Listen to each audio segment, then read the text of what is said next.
Kako potekajo vaši treningi? Treninzi započinju zagrijavanjem na suhom, a nakon toga klizači se odlaze presvuć, spremaju se za izaći na led, stavljaju klizaljke, prvo postavljamo strunjače i onda na treningu, ovisno o tome koji je dan u tjednu, radimo različite vježbe. A vi ste njihov trener? Tako je, ja sam trener brzog klizanja u Sloveniji u Celju.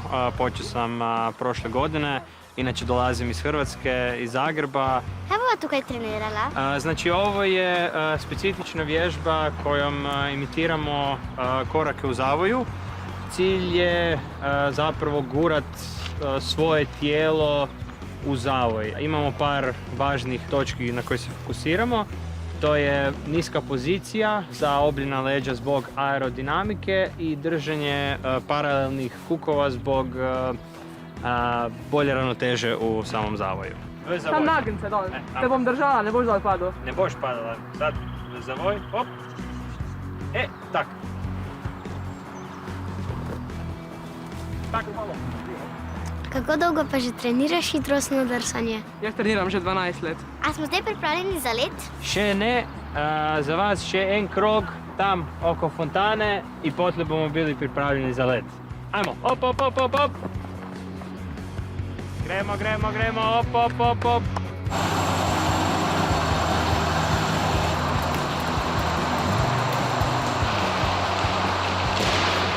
Zakaj ste pa v ograjo postavili blazine? Zbog toga što ne bi bilo baš ugodno past u samu ogradu, pa je naravno bolje da imamo kakvu zaštitu od ograde. Koliko hitri ste lahko pri hitrostnom drsanju? Najveća brzina koju profesionalci postižu je oko 60 km/h.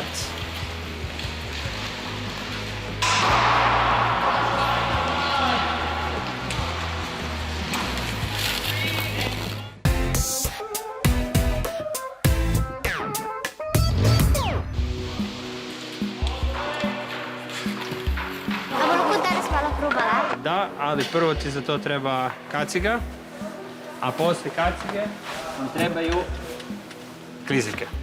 Jaz treniram hokej in moje drsalke so čist drugačne od vaših. Zakaj?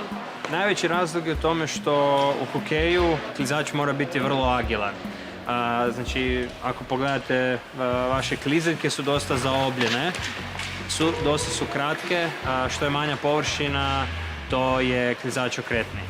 Kod nas nije toliko bitno da smo jako okretni kao što primjerice u hokeju. Imamo veću površinu noža jer nam dozvoljava bolje klizanje. Super. Sada kada ćete klizati, cilj je da ne idemo naprijed, ne idemo full iza, nego smo na sredini.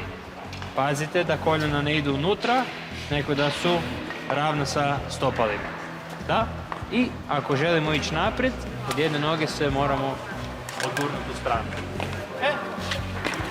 Idemo probati malo.